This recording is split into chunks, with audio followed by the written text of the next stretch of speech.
பல நூறு ஆண்டுகளுக்கு முன்பு தமிழகத்தில் வீரவேந்தன் என்று ஒரு அரசர் இருந்தார்.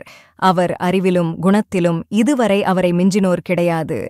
பல்வேறு குழப்பமான சூழ்நிலையும் மக்களுக்கு பல்வேறு உதவிகள் செய்வதிலும் மக்களின் அன்பை சம்பாதித்த ஒரு அரசர் இந்த வீரவேந்தன்.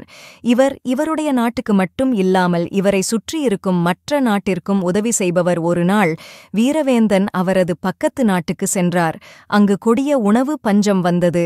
மக்கள் எல்லோரும் பசியால் கஷ்டப்பட்டு கொண்டிருந்தன.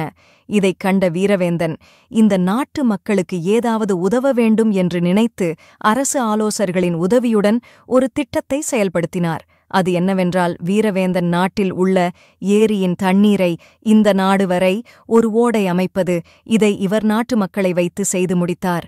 வீரவேந்தன் செய்த செயல் மக்களின் மனதில் என்றுமே அழியாத ஒரு இடம் பிடித்தது. தான் மட்டும் வாழ்வது வாழ்க்கை அல்ல, மற்றவர்களின் கஷ்டத்தை அறிந்து அவர்களுக்கு உதவி வாழ்வது வாழ்க்கை.